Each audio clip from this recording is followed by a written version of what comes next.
मेरा original name जो है वो साकी मलिक है। वकील हैदर साहब का मैं शागिर्द हूँ। शो बिजनेस ਤੁਹਾਨੂੰ ਪਤਾ ਹੈ ਜਿਵੇਂ ਜਿਵੇਂ ਬੰਦਾ ਫੇਮ ਪਾਉਂਦਾ ਹੈ ਨਾ ਉਸ ਤਰ੍ਹਾਂ ਉਹਦਾ ਰੂਪ ਵੀ ਚੇਂਜ ਹੁੰਦਾ ਹੈ, ਉਹਦੀ ਸ਼ਖਸੀਅਤ ਵੀ ਚੇਂਜ ਹੁੰਦੀ ਹੈ। ਹਾਂ, ਮੈਂ ਸ਼ੋ ਬਿਜ਼ਨਸ ਤੇ ਬਾਅਦ ਚ ਆਇਆ, ਉਸ ਤੋਂ ਪਹਿਲੇ ਕਰਨਾ था ज्वैलरी ਦਾ ਕੰਮ। ਮੈਂ ज्वैलरी ਦਾ ਬੜਾ ਅੱਛਾ ਕਾਰੀਗਰ। ਜਿਹੜਾ ਬੰਦਾ ਜੋ ਕਰਕੇ ਹਿੱਟ ਹੋ ਜਾਂਦਾ ਹੈ ਨਾ, ਪਬਲਿਕ ਫਿਰ ਉਹਨੂੰ ਕਹਿੰਦੀ ਉਹ ਕਰ। ਥੀਏਟਰ ਨੂੰ ਡਾਂਸ ਪਰਫਾਰਮੈਂਸ ਨੇ ਤਕਰੀਬਨ 75% ਡੈਮੇਜ ਕੀਤਾ। ਮੈਂ ਇੱਕ ਸ਼ੋਬਿਜ਼ ਦਾ ਸਟੇਜ ਦੀ ਦੁਨੀਆ ਦਾ ਵਾਹਦ ਬੱਚਾ ਹੋਵਾਂਗਾ ਜਿਹੜਾ ਕਰਟਨ ਖੋਲ੍ਹਦੇ ਐਂਟਰੀ ਨਹੀਂ ਸੀ ਕਰਦਾ ਸੀ। ਮੈਂ ਉਹ ਪਹਿਲਾ ਡਰਾਮਾ ਇੱਕ ਵਾਹਦ ਬੱਚਾ ਸਾਂ ਸ਼ੋਬਿਜ਼ ਦਾ ਜਿਹਨੇ 3500 ਰੁਪਏ 'ਚ ਕੀਤਾ ਸੀ।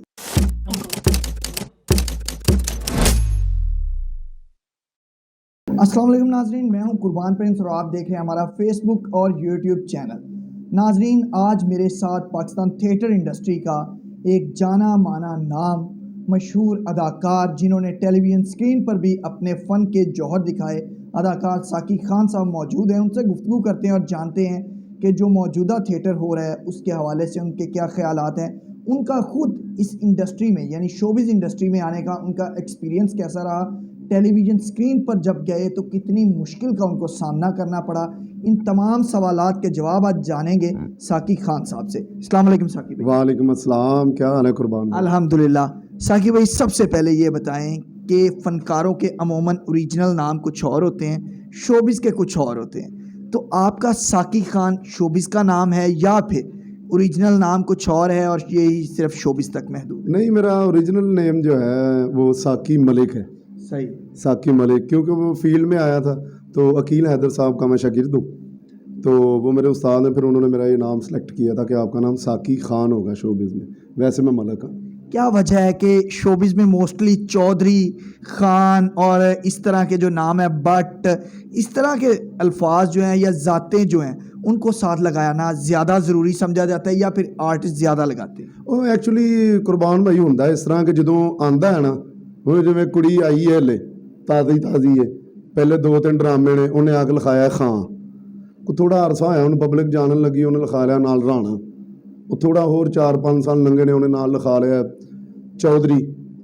ਉਹ ਥੋੜੇ 4-5 ਸਾਲ ਹੋਣ ਲੰਘੇ, ਉਹਨੇ ਹਰੇਕ ਨੂੰ ਕੀ ਲਿਖਾਉਣਾ ਸ਼ੁਰੂ ਕਰਤਾ। ਇਹ ਸ਼ੋਅ ਬਿਜ਼ਨਸ ਤੁਹਾਨੂੰ ਪਤਾ ਹੈ ਜਿਵੇਂ ਜਿਵੇਂ ਬੰਦਾ ਫੇਮ ਪਾਉਂਦਾ ਹੈ ਨਾ ਉਸ ਤਰ੍ਹਾਂ ਉਹਦਾ ਰੂਪ ਵੀ ਚੇਂਜ ਹੁੰਦਾ ਹੈ, ਉਹਦੀ ਸ਼ਖਸੀਅਤ ਵੀ ਚੇਂਜ ਹੁੰਦੀ ਹੈ, ਉਹਦਾ ਨਾਮ ਵੀ ਚੇਂਜ ਹੋ ਜਾਂਦਾ है। साकिब भाई, कितनी उम्र थी जब आप शोबिज़ में आए और कैसे एंट्री हुई शोबिज़ में? ਸ਼ੋਅ ਬਿਜ਼ਨਸ ਆਉਣ ਦੀ ਐਂਟਰੀ ਤਾਂ ਇਸ ਤਰ੍ਹਾਂ ਹੋਈ ਕਿ ਮੈਂ ਵਕੀਲ ਹੈਦਰ ਸਾਹਿਬ ਦਾ ਜਦੋਂ ਸ਼ਾਗਿਰਦ ਹੋਇਆ, ਉਹ ਕਾੜਾ 2 ਡਰਾਮੇ ਬੜੇ ਅਰੂਜ 'ਤੇ ਸਨ, ਬੜੇ ਅਰੂਜ 'ਤੇ ਡਰਾਮੇ ਸਨ। ਹਰ ਸ਼ਹਿਰ 'ਚ ਬੜੇ ਅੱਛੇ ਡਰਾਮੇ ਹੁੰਦੇ ਸਨ, ਅਤੇ ਉਹ ਕਾੜਾ ਇੱਕ ਐਸਾ ਸ਼ਹਿਰ ਸੀ ਜਿੱਥੇ ਬਹੁਤ ਕਲਾਸ ਦਾ ਡਰਾਮਾ ਹੁੰਦਾ ਸੀ ਕਿ ਮਤਲਬ ਲਾਹੌਰੋਂ ਫਨਕਾਰ ਉੱਥੇ ਜਾਂਦੇ ਸਨ ਡਰਾਮਾ ਕਰਨ। ਅਤੇ ਉੱਥੇ ਵਕੀਲ ਸਾਹਿਬ ਵੀ, ਕਿਉਂਕਿ ਥੀਏਟਰ ਦਾ ਔਰ ਮੇਰੇ ਘਰ ਦਾ ਥੋੜ੍ਹਾ ਹੀ ਵਾਇਆ ਹੈ। सही है। ਬਿਲਕੁਲ ਮੈਂ ਲੰਘਦਾ ਟੱਪਦਾ ਵੇਖ ਲੈਣਾ ਯਾਰ ਡਰਾਮੇ ਲੱਗੇ ਨੇ, ਕਿਉਂਕਿ ਮੈਂ ਆਪ ਸਕੂਲ ਦੇ ਵਿੱਚ ਬਹੁਤ ਜੁਗਤ ਕਰਦਾ ਸੀ, सही है। ਹੱਦ ਤੋਂ ਜ਼ਿਆਦਾ ਜੁਗਤ। ਤਾਂ ਮੈਨੂੰ ਦੋਸਤਾਂ ਨੇ ਕਹਿਣਾ ਯਾਰ ਤੈਨੂੰ ਤਾਂ ਡਰਾਮਿਆਂ 'ਚ ਹੋਣਾ ਚਾਹੀਦਾ। ਮੈਂ ਕਿਹਾ ਡਰਾਮਿਆਂ 'ਚ ਕੀ ਹੁੰਦਾ? ਮੈਨੂੰ ਤਾਂ ਨਹੀਂ ਪਤਾ ਵੀ ਇਹ ਜੁਗਤਾਂ ਡਰਾਮਿਆਂ 'ਚ ਹੁੰਦੀਆਂ ਨੇ। ਅਸੀਂ ਫਿਰ ਘਰਾਂ 'ਚ ਆਪਣੇ 'ਚ ਵਾਚ ਕਰਨਾ ਕਿ ਮਾਨੂਲਾ ਸਾਹਿਬ, ਸ਼ੌਕੀ ਖਾਨ ਸਾਹਿਬ, ਬੱਬੂ ਬਰਾਲ ਸਾਹਿਬ, ਮਸਤਾਨਾ ਸਾਹਿਬ, ਤਾਰਕ ਜਵੇਦ ਸਾਹਿਬ, ਜਿੰਨੇ ਵੀ ਮਸ਼ਹੂਰ ਕਾਮੇਡੀਅਨਸ ਹੋਏ ਨੇ ਉਹਨਾਂ ਨੂੰ ਮੈਂ ਵਾਚ ਕਰਨਾ ਔਰ ਵੇਖਦੇ ਰਹਿਣਾ। ਇਸ ਤਰ੍ਹਾਂ ਇਤਫਾਕਨ ਮੈਂ ਥੀਏਟਰ ਕੋਲ ਲੰਘਿਆ ਤਾਂ ਇੱਕ ਸ਼ੈਕੀ ਭਾਈ ਨੇ, ਉਹ ਕਾੜੇ ਦੇ ਬੜੇ ਅੱਛੇ ਡਾਂਸਰ, ਉਹਨਾਂ ਕੋਲ ਮੈਂ ਗਿਆ। ਉਹ ਕਹਿੰਦੇ ਯਾਰ ਤੂੰ ਅੱਛੀਆਂ ਜੁਗਤਾਂ ਕਰਨਾ, ਤੂੰ ਨਾ ਸ਼ਾਗਿਰਦ ਹੋਇਆ ਕਿਸੇ ਦਾ ਡਰਾਮੇ 'ਚ। ਮੈਂ ਕਿਹਾ ਮੈਨੂੰ ਤਾਂ ਪਤਾ ਨਹੀਂ ਡਰਾਮਾ ਕੀ ਹੁੰਦਾ, ਨਾ ਮੈਂ ਕਦੀ ਕੀਤਾ, ਨਾ ਮੈਂ ਸਿਰਫ ਫਲੈਕਸ ਹੀ ਵੇਖਣਾ ਬਾਹਰ ਲੰਘਦਾ। ਅਤੇ ਹੋਇਆ ਇਸ ਤਰ੍ਹਾਂ ਕਿ ਫਲੈਕਸ ਲੱਗਾ ਸੀ, ਉਹਨੇ ਕਿਹਾ ਯਾਰ ਤੂੰ ਡਰਾਮਿਆਂ ਚਲਾਇਆ, ਮੈਂ ਤੈਨੂੰ ਘੱਲਣਾ, ਤੈਨੂੰ ਮੈਂ ਸਪੋਰਟ ਕਰਨਾ, ਤੂੰ ਕਿਹਦਾ ਸ਼ਾਗਿਰਦ ਹੋਣਾ? ਅਤੇ ਮੈਨੂੰ ਉਹਨੇ ਫਲੈਕਸ ਵਿਖਾਇਆ ਅਤੇ ਮੈਂ ਫਲੈਕਸ ਵੇਖਿਆ, ਕਾਫੀ ਅੱਛੇ ਫਨਕਾਰ ਸਨ। ਅਤੇ ਮੈਂ ਵਕੀਲ ਹੈਦਰ ਪੜ੍ਹਿਆ ਨਾ, ਮੈਂ ਕਿਹਾ ਮੈਂ ਵਕੀਲ ਹੈਦਰ ਦਾ ਸ਼ਾਗਿਰਦ ਹੋਣਾ।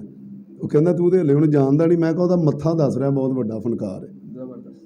इस तरह मैं शागिर्द होया। कितनी उम्र थी तब, और जब आप शागिर्द हुए, ड्रामों में काम करना शुरू किया, तो पहला ड्रामा कहाँ किया और उसका मुआवजा कितना मिला? क्योंकि किसी भी शख्स की जो पहली सैलरी होती है ना और पहली मोहब्बत, वो नहीं भूलती। एक्चुअली वकील हैदर साहब ने मेरे ते मेहनत इन्नी की है कि मैं एक शो बिज़ का स्टेज की दुनिया का वाहद बच्चा होवांगा जिहड़ा करटन खोलदे एंट्री नहीं सी करदा। ज़बरदस्त। ਮੈਨੂੰ ਇਹਨਾਂ ਨੇ ਕਰਟਨ ਖੋਲ੍ਹਦੇ ਐਂਟਰੀ ਨਹੀਂ ਸੀ ਕਰਾਈ, ਕਿਉਂਕਿ ਮੈਂ ਪਿੱਛੇ ਇੰਨੀ ਮਿਹਨਤ ਕਰਨਾ ਸੀ, ਹਰ ਬੰਦੇ ਦੀ ਖਿਦਮਤ ਕਰਨੀ। ਉਸਤਾਦਾਂ ਨੇ ਜੋ ਸਿਖਾਇਆ, ਪਿਆਰ ਮੁਹੱਬਤ ਕਰਨਾ, ਜੁਗਤਾਂ ਸਿੱਖਣੀਆਂ, ਕੁੱਟਣਾ, ਲੈਣਾ ਦੇਣਾ, ਇਹ ਉਹ ਹਰ ਚੀਜ਼। ਤਾਂ ਵਕੀਲ ਸਾਹਿਬ ਨੂੰ ਲੋਕ ਕਹਿੰਦੇ ਯਾਰ ਇਹਨੂੰ ਐਂਟਰੀ ਕਰਾਓ, ਕਹਿੰਦੇ ਯਾਰ ਮੈਂ ਇਹਨੂੰ ਪਹਿਲੀ ਐਂਟਰੀ ਨਹੀਂ ਕਰਾਉਣੀ, ਇਹ ਨਾ ਹੋਵੇ ਸਾਰੀ ਜ਼ਿੰਦਗੀ ਇੱਥੇ ਹੀ ਫਸਿਆ ਰਹੇ। ਅਤੇ ਮੈਂ ਇਹਨੂੰ ਇਸ ਤਰ੍ਹਾਂ ਦਾ ਟ੍ਰੇਨਡ ਕਰ ਰਿਹਾ ਤਾਂ ਕਿ ਆਉਣ ਵਾਲੇ ਦੌਰ 'ਚ ਅੱਛੇ ਪਾਰਟ ਕਰੇ। ਫਿਰ ਇੱਕ ਦੌਰ ਇਸ ਤਰ੍ਹਾਂ ਆਇਆ ਕਿ ਡਰਾਮਾ ਸ਼ੁਰੂ ਹੋਇਆ, ਅਤੇ ਡਰਾਮੇ 'ਚ ਇੱਕ ਬੜਾ ਅੱਛਾ ਪਾਰਟ ਸੀ, ਕੈਮਰਾਮੈਨ ਦਾ ਪਾਰਟ ਸੀ। ਉਹ ਮੈਨੂੰ ਵਕੀਲ ਸਾਹਿਬ ਨੇ ਕਿਹਾ ਜੀ ਇਹ ਮੁੰਡਾ ਕਰੇਗਾ। ਉਹ ਕਹਿੰਦੇ ਅਸੀਂ ਤੈਨੂੰ ਕਦੀ ਵੇਖਿਆ ਨਹੀਂ। ਉਹ ਕਹਿੰਦੇ ਮੈਂ ਤੁਹਾਨੂੰ ਕਹਿ ਰਿਹਾ ਮੁੰਡਾ ਕਰੇਗਾ।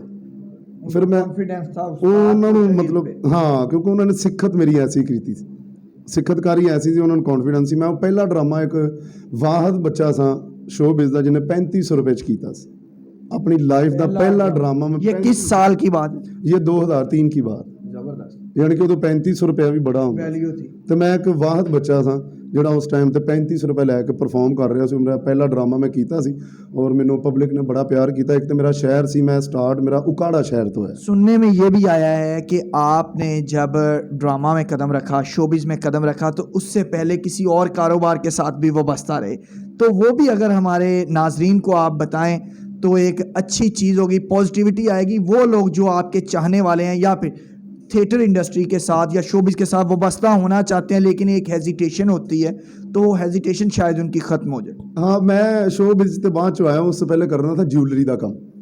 ਜਿਊਲਰੀ ਦਾ ਕੰਮ ਮੈਂ ਕਰਨਾ ਸਾਂ ਉਕਾੜਾ ਦੇ ਵਿੱਚ ਹੀ, ਕਿਉਂਕਿ ਦਿਨ ਨੂੰ ਫਿਰ ਉਹ ਮੈਂ ਨਾਲ ਉਹ ਕਰਦਾ ਸਾਂ, ਨਾਲ ਇਹ ਕਰਨਾ ਸਾਂ। ਫਿਰ ਇੱਕ ਟਾਈਮ ਤੇ ਅਕੀਲ ਹੈਦਰ ਸਾਹਿਬ ਨੇ ਕਿਹਾ ਯਾਰ ਤੂੰ ਇੱਕ ਕੰਮ ਕਰ ਲੈ ਜਿਹੜਾ ਤੈਨੂੰ ਸੂਟੇਬਲ ਕਰ ਰਿਹਾ। ਮੈਂ ਕਿਹਾ ਸਰ ਮੈਨੂੰ ਪੈਸੇ ਤੇ ਇੱਥੋਂ ਬਹੁਤੇ ਮਿਲ ਰਹੇ ਨੇ। ਕਹਿੰਦੇ ਫਿਰ ਤੂੰ ਐ ਹੀ ਕਰ ਲਾ। ਫਿਰ ਮੈਂ ਜੂਲਰੀ ਦਾ ਕੰਮ ਛੱਡ ਕੇ ਤੇ ਫਿਰ ਇਹ ਸੁਨਿਆਰਿਆਂ ਦਾ ਕਰਦਾ ਸੀ। ਮੈਂ ਜੂਲਰੀ ਦਾ ਬੜਾ ਅੱਛਾ ਕਾਰੀਗਰ ਸੀ। तो वो कितना अरसा आप ज्वेलरी के कारोबार के साथ मुंसलिक रहे? ਜੂਲਰੀ ਦਾ ਮੈਂ ਕਾਰੋਬਾਰ 6 ਸਾਲ ਮੈਂ ਉਹ ਕੰਮ ਕੀਤਾ, ਸਿੱਖਿਆ ਵੀ ਹੈ, ਫਿਰ ਕੀਤਾ ਵੀ ਹੈ। ਉਸ ਤੋਂ ਬਾਅਦ ਫਿਰ ਮੈਂ ਸ਼ੋਅ ਜੁਆਇਨ ਕਰ ਲਿਆ। ਸ਼ੋਅ ਜਿਸ ਤਰ੍ਹਾਂ ਚੱਲਦੇ ਸਿੱਖਿਆ ਕਿ ਕੀ ਹੁੰਦਾ ਹੈ, ਕੀ ਨਹੀਂ ਹੁੰਦਾ, ਕਿਸ ਤਰ੍ਹਾਂ ਦੇ ਲੋਕ ਨੇ, ਕਿਸ ਤਰ੍ਹਾਂ ਦੇ ਬੰਦੇ ਨੂੰ ਲਾਈਕ ਕਰਦੇ ਨੇ। ਫਿਰ ਇਹ ਸਿੱਖਿਆ ਕਿ ਅਦਬ ਕੀ ਹੁੰਦਾ। ਇਹ ਜਿਹੜਾ ਪਾਕਿਸਤਾਨੀ ਸਾਡਾ ਸ਼ੋਅ ਨਾ ਕੁਰਬਾਨ ਭਾਈ, ਸਟੇਜ ਦਾ ਅਦਾਰਾ, ਮੈਂ ਕਹਿੰਦਾ ਕਿ ਅਗਰ ਇਨਸਾਨ ਨੂੰ ਅਕਲ, ਸੂਝ ਬੂਝ, ਇਹਤਰਾਮ, ਬਾਅਦਬ, ਵੱਡੇ ਨੂੰ ਬੁਲਾਉਣਾ ਕਿਵੇਂ, ਛੋਟੇ ਨੂੰ ਤਮੀਜ਼ ਜਿਹੜੀ ਬੰਦੇ ਦਾ ਪੁੱਤਰ ਬਣਾਉਂਦੀ ਨਾ, ਉਹ ਵਾਹਦ ਸਾਡੀ ਇੱਕ ਸਟੇਜ ਦੀ ਫੀਲਡ ਹੈ ਜਿਹਦੇ ਵਿੱਚ ਇਨਸਾਨ ਬੜਾ ਅੱਛੀ ਸਿੱਖਤ ਕਰਦਾ ਔਰ ਵੱਡੇ ਨਾਲ ਬੋਲਣ ਦੀ ਉਹਨੂੰ ਸੈਂਸ ਆ ਜਾਂਦੀ। नाजरीन, आप साकी खान साहब की खूबसूरत गुफ्तगू सुन रहे हैं, जिन्होंने ये बताया कि पहले वो ज्वेलरी का यानी कि सुनार का कारोबार करते थे, जहाँ पर कूड़ा यानी कि जो सफाई दुकान की जाती है वो भी बिकता है और वो हज़ारों में बिकता है, लेकिन क्योंकि फ़नकार पैदाइशी होता है और उनका शौक़ था अदाकारी, तो उन्होंने उस कारोबार को छोड़कर 6 साल की मुसलसल मेहनत को शोबिज़ में कदम रखा और यहाँ भी अल्लाह ताला ने उनका नाम दिया, उनको शोहरत दी। ਇੱਕ ਨਾ ਤੁਹਾਨੂੰ ਬੜੇ ਮਜ਼ੇਦਾਰ ਤੁਹਾਨੂੰ ਵਾਕਿਆ ਸੁਣਾਉਣਾ। ਮੈਂ ਕਦੀ ਦੱਸਿਆ ਨਹੀਂ ਕਿਸੇ ਚੈਨਲ ਤੇ ਵੀ, ਮੈਂ ਬੜੇ ਸ਼ੋਅ ਕੀਤੇ ਨੇ, ਲੇਕਿਨ ਮੈਂ ਤੁਹਾਨੂੰ ਨਾ ਇੱਕ ਮਜ਼ੇਦਾਰ ਵਾਕਿਆ ਸੁਣਾਉਣਾ ਸੁਨਿਆਰਿਆਂ ਦੇ ਕੰਮ ਦੇ ਰਿਲੇਟਡ। ਮੈਂ ਹੁਣ ਜਿਊਲਰੀ ਦਾ ਕੰਮ ਕਰਨਾ ਤਾਂ ਬੜਾ ਇੱਕ ਮੰਮੀ ਡੈਡੀ ਬੱਚਾ, ਮੈਂ ਛੋਟਾ ਜਿਹਾ ਚਿੱਟਾ ਬੱਚਾ ਇੱਕ ਭੱਜਿਆ ਫਿਰ ਰਿਹਾ, ਬੜਾ ਸਾਫ ਸੁਥਰਾ ਜਿਹਾ। ਤੇ ਹੁਣ ਮੈਂ ਜਦੋਂ ਸ਼ਾਗਿਰਦ ਹੋਇਆ ਨਾ ਇਸ ਫੀਲਡ 'ਚ, ਹੁਣ ਇੱਥੇ ਤੇ ਇਹ ਸੀ ਕਿ ਬੇਟੇ ਮਹਿਮਾਨ ਆਏ ਨੇ, ਚਾਹੇ ਅੱਛਾ ਸਾਜ ਜੀ ਸਹੀ ਹੈ। ਤੇ ਹੁਣ ਥੀਏਟਰ ਦੀ ਬੈਕ ਸਾਈਡ ਤੇ ਮੇਰਾ ਘਰ ਹੈ ਤੇ ਥੀਏਟਰ ਦੇ ਬਿਲਕੁਲ ਸਾਹਮਣੇ ਮੇਰੇ ਚਾਚੇ ਦੀ ਦੁਕਾਨ ਹੈ ਸਹੀ ਚਾਏ ਦੀ। ਹੁਣ ਇਹਨਾਂ ਨੇ ਮੈਨੂੰ ਕਹਿਣਾ ਕਿ ਯਾਰ ਚਾਏ ਲੈ ਕੇ ਆ। ਹੁਣ ਮੇਰੀ ਤਾਂ ਫੈਮਿਲੀ ਖਿਲਾਫ ਸੀ ਇਸ ਕੰਮ ਦੇ ਕਿ ਤੂੰ ਕਿੱਧਰ ਗਿਆ, ਤੈਨੂੰ ਅਸੀਂ ਮਾਰਾਂਗੇ, ਤੂੰ ਹੁਣ ਗਿਆ ਥੀਏਟਰ। ਮੈਂ ਕਿਹਾ ਸੀ ਮੈਂ ਫਨਕਾਰ ਬਣਨਾ। ਸਹੀ ਹੈ। ਤੇ ਹੁਣ ਮੈਨੂੰ ਇਹਨਾਂ ਨੇ ਕਹਿ ਦੇਣਾ ਕਿ ਚਾਏ ਲੈ ਕੇ ਆ। ਹੁਣ ਚਾਏ ਕਿੱਥੋਂ ਮਿਲਣੀ ਹੈ? ਮੇਰੇ ਸਾਹਮਣੇ ਚਾਚੇ ਦੀ ਦੁਕਾਨ। ਹੁਣ ਇਹ ਮੈਨੂੰ ਕਹਿਣ ਚਾਏ ਲੈ ਕੇ ਆ, ਤੇ ਹੁਣ ਮੈਂ ਇਹਨਾਂ ਨੂੰ ਤਾਂ ਕਹਿ ਦੇਵਾਂ ਠੀਕ ਹੈ ਸਾਜ ਜੀ ਮੈਂ ਲੈ ਕੇ ਆਇਆ। ਤੇ ਹੁਣ ਮੈਂ 2 ਮਿੰਟ ਨਾ ਗੇਟ ਕੋਲ ਖਲੋ ਕੇ ਨਾ ਵੇਖਣਾ ਕਿ ਚਾਚਾ ਇੱਧਰ ਉੱਧਰ ਹੋਇਆ। ਮੈਂ ਵੇਖਣਾ ਕਿ ਚਾਚਾ ਹੁਣ ਐਨੂੰ ਹੋ ਗਿਆ ਤੇ ਮੈਂ ਭੱਜ ਕੇ ਜਾ ਕੇ ਨਾ ਇਹਨਾਂ ਸੇ ਚਾਹ ਲੈ ਆਣੀ। ਉਹ ਇੱਕ ਦਿਨ ਕੀ ਹੋਇਆ ਕਿ ਮੈਂ ਇੱਧਰ ਉੱਧਰ ਵੇਖਿਆ ਚਾਚਾ ਨਹੀਂ ਦੁਕਾਨ ਤੇ ਹੈਗਾ। ਹੁਣ ਮੈਂ ਪੂਰੀ ਟਰੇ ਫੜੀ ਹੈ ਚਾਹਾਂ ਦੀ ਤੇ ਚਾਹ ਲੈ ਕੇ ਵਾਪਸ ਆ ਰਿਹਾ ਤੇ ਅੱਗੇ ਮੇਰਾ ਚਾਚਾ ਖਲੋਤਾ ਹੈ। ਐ ਤੂੰ ਸਾਡੀ ਇੱਜ਼ਤ ਕਰਾ ਰਹੇ। ਮੈਂ ਕਿਹਾ ਚਾਚੂ ਜੀ ਹੋਇਆ ਕੀ? ਕਹਿੰਦੇ ਯਾਰ ਤੂੰ ਚੰਗਾ ਭਲਾ ਬੱਚਾ ਹੈ, ਸਮਝਦਾਰ ਹੈ, ਤੇ ਤੂੰ ਕਿਹੜੇ ਕੰਮ 'ਚ ਪੈ ਗਿਆ? ਛੱਡ ਦੇ ਕੰਮ। ਮੈਂ ਹਰ ਬੰਦੇ ਨੇ ਕਹਿਣਾ ਕਿ ਯਾਰ ਤੂੰ ਕਿਹੜੇ ਕੰਮ 'ਚ ਪੈ ਗਿਆ। ਮੈਂ 3 ਸਾਲ ਬਾਅਦ ਸੋਚਿਆ ਯਾਰ ਵਾਕਈ ਮੈਂ ਕਿਹੜੇ ਕੰਮ 'ਚ ਪੈ ਗਿਆ। और जिन्हों मैं मिलना वो कहता तू किहड़े काम च पै गया, किहड़े काम च पै गया। एजुकेशन कितनी थी आप? एजुकेशन मेरी FA। अच्छा, FA करने के बाद आप थिएटर में? FA फिर साथ में काम करता था क्योंकि सिस्टम ऐसे थे हमारे घरों के साथ काम करना ही पड़ता था हर बंदे को। जब आपने शोबिज़ को इख्तियार किया, शोबिज़ में एंट्री डाली, तब आपने सोचा था कि अल्लाह ताला इतनी कामयाबी आपको देगा कि आपका नाम होगा, टीवी चैनल्स पे परफॉर्म करेंगे, थिएटर में मेन पे आपकी फ़ोटो लगेगी, आपके नाम के टिकट बिकेंगे? ये चीज़ आपने सोची थी, कभी ख्वाहिश का इजहार किया था? कुर्बान भाई ये चीज़ पहले तो नहीं जेहन च आंदी, लेकिन इंसान जो सच्ची नीयत नाल मेहनत करना शुरू करता है ना, ये टिप्स मिलते हैं। जो मैं खिदमत करता तो मेरे सीनियर जितने भी हैं ये मेरे नाल बड़ा प्यार करते सन, बड़ी मुहब्बत करते सन, मैंने टिप्स देंदे सन ਤਾਂ ਕਿ ਇਹਨੂੰ ਆਉਣ ਵਾਲੇ ਦੌਰ 'ਚ ਇਹਨਾਂ ਚੀਜ਼ਾਂ ਦਾ ਪਤਾ ਬਾਅਦ 'ਚੋਂ ਮੈਨੂੰ ਕਹਿੰਦੇ ਸਨ ਕਿ ਯਾਰ ਤੈਨੂੰ ਇਹ ਜਿਹੜੀਆਂ ਅਸੀਂ ਗੱਲਾਂ ਦੱਸ ਰਹੇ ਨਾ ਇਹ ਤੈਨੂੰ ਬਾਅਦ 'ਚੋਂ ਪਤਾ ਲੱਗੇਗਾ ਇਹਦਾ। ਹਾਂ ਮਿਹਨਤ ਤੂੰ ਕਰਨੀ ਹੈ। ਮੈਂ ਪੁੱਛਦਾ ਕਿ ਸਰ ਮਿਹਨਤ ਕਿਸ ਤਰ੍ਹਾਂ ਦੀ ਕਰਨੀ ਹੈ? ਮੈਂ ਘੁੱਟਣਾ ਹੈ, ਐਕਟ ਕਰਨਾ ਹੈ, ਕੀ ਕਰਨਾ ਹੈ ਮੈਂ? ਉਹ ਕਹਿੰਦੇ ਤੂੰ ਮਿਹਨਤ ਇਸ ਤਰ੍ਹਾਂ ਦੀ ਕਰਨੀ ਹੈ ਕਿ ਜਦੋਂ ਬੰਦਾ ਤੈਨੂੰ ਵੇਖੇ ਨਾ ਪਹਿਲੀ ਨਜ਼ਰ 'ਚ ਕਵੇ ਸਾਕੀ ਕੀ ਹਾਲ ਹੈ, सकी खान साहब ये भी बताएं कि जिन असातिज़ा को देखकर आप थिएटर में आए और उनका काम आपने देखा, आज जब न्यू कमर्स के साथ आप काम करते हैं तो वो काम की झलक दिखाई थिएटर पर नहीं देती। तेरी माँ दी भैन दी, ये वो इस तरह के बाज़ फनकार आ गए, सारे नहीं, बहुत अच्छा काम कर रहे हैं। वसीम पुन्नू है, अकील हैदर है, या सीनियर में ज़फ़री खान साहब, सखावत नासब, बड़े बड़े नाम हैं। लेकिन कुछ चंद 5% कह लें कि ऐसे लोग आ गए जिन्होंने सिर्फ अपनी वजह शोहरत ही माँ बहन की गाली के नाम से बनाई। तो दिल नहीं खुड़ता, दुख नहीं होता कि ये क्या हो रहा है? ਐਕਚੁਅਲੀ ਕੁਰਬਾਨ ਭਾਈ, ਸਭ ਤੋਂ ਪਹਿਲੇ ਤੇ ਗੱਲ ਤੁਹਾਡੀ ਅੱਛੀ ਹੈ ਕਿ ਨਹੀਂ ਹੋਣਾ ਚਾਹੀਦਾ। ਸਭ ਤੋਂ ਪਹਿਲੇ ਤੇ 18+ ਦੌਰ ਜਾ ਰਿਹਾ। ਏਡੀ ਕੁ ਗੰਦੀ ਗੱਲ ਦੀ ਤੁਸੀਂ ਟੀਵੀ ਇੰਡੀਅਨ ਮੂਵੀ ਦੇਖੋ, ਲੋਕ ਆਪਣੀ ਫੈਮਿਲੀ ਨਾਲ ਜਾ ਕੇ ਵੇਖਦੇ ਨੇ, ਉੱਥੇ ਲਿਬਾਸ ਇਸ ਤਰ੍ਹਾਂ ਦੇ ਹੁੰਦੇ ਨੇ, ਹਰ ਬੰਦਾ ਹਰ ਜਗ੍ਹਾ ਤੇ ਦੇਖ ਰਿਹਾ। ਲੇਕਿਨ ਇਹਨਾਂ ਨੇ ਨਾ ਇੱਕ ਟਾਰਗੇਟ ਕੀਤਾ ਹੋਇਆ। ਔਰ ਦੂਸਰੀ ਗੱਲ, ਜਿਹੜਾ ਗੰਦੀ ਗੱਲ ਕਰਦਾ ਐਕਟਰ, ਤੁਸੀਂ ਇਸ ਹਵਾਲੇ ਨਾਲ ਗੱਲ ਕਰ ਰਹੇ ਹੋ। ਸਾਡੇ ਸ਼ੋਅ ਵਿੱਚ ਸਭ ਤੋਂ ਵੱਡਾ ਮਸਲਾ ਇਹ ਹੈ ਕਿ ਜਿਹੜਾ ਬੰਦਾ ਜੋ ਕਰਕੇ ਹਿੱਟ ਹੋ ਜਾਂਦਾ ਨਾ, ਪਬਲਿਕ ਫਿਰ ਉਹਨੂੰ ਕਹਿੰਦੀ ਉਹ ਕਰ, ਉਹ ਕਰ ਤੇ ਰਿਹਾ ਹੁੰਦਾ ਹਿੱਟ ਹੋਣਾ ਸੀ। ਉਹ ਜਦੋਂ ਹਿੱਟ ਹੁੰਦਾ ਉਹਨੂੰ ਇਹ ਜ਼ੇਨ ਚੋਂ ਨਿਕਲ ਜਾਂਦਾ ਕਿ ਮੈਨੂੰ ਤਾਂ ਫਿਰ ਸਾਰੀ ਜ਼ਿੰਦਗੀ ਇਹ ਕਰਨਾ ਪੈਣਾ। ਇਹ ਹੋ ਰਿਹਾ ਹੁਣ। ਉਹ ਇੱਕ ਬੰਦਾ ਗੰਦੀਆਂ ਗੱਲਾਂ ਕਰਕੇ ਹਿੱਟ ਹੋ ਗਿਆ, ਪਬਲਿਕ 'ਚ ਉਹਦਾ ਨਾਮ ਹੋ ਗਿਆ, ਸਭ ਨੂੰ ਪਤਾ ਹੈ ਕੌਣ ਕੌਣ ਨਾਮ ਨੇ। ਹੁਣ ਉਹ ਪਬਲਿਕ ਜਦੋਂ ਕਹਿੰਦੇ, ਉਹ ਵਿਚਾਰਾ ਕਰਦਾ ਅੱਛੀ ਗੱਲ, ਸਾਦਾ ਗੱਲ, ਲੇਕਿਨ ਪਬਲਿਕ ਨੇ ਉਹਨੂੰ ਨਹੀਂ ਵੇਖਿਆ ਹੁੰਦਾ। ਪਬਲਿਕ ਉਹਨੂੰ ਕਹਿੰਦੀ ਹੁਣ ਉਹ ਹੀ ਕਰ। ਇਸ ਲਈ ਐਕਟਰ ਨੂੰ ਆਪਣਾ ਸਟਾਰਟ, ਆਪਣੀ ਗਰਾਊਂਡ ਅੱਛੀ ਬਣਾਉਣੀ ਚਾਹੀਦੀ, ਤਾਂ ਕਿ ਜਦੋਂ ਸੁਪਰਸਟਾਰ ਬਣੇ ਪਬਲਿਕ ਉਹਦੇ ਕੋਲੋਂ ਉਹਨਾਂ ਗੱਲਾਂ ਦੀ ਉਮੀਦ ਰੱਖੇ ਜਿਹੜੀਆਂ ਉਹ ਅੱਛੀਆਂ ਕਰਕੇ ਆਇਆ, ਨਾ ਕੋਈ ਗੰਦੀਆਂ ਕਰਕੇ ਜਿਹੜਾ ਆਇਆ ਉਹਨਾਂ ਦੀ ਉਮੀਦ ਰੱਖੇ। थिएटर को डांस परफॉर्मेंसेस ने कितना मुतासिर किया है?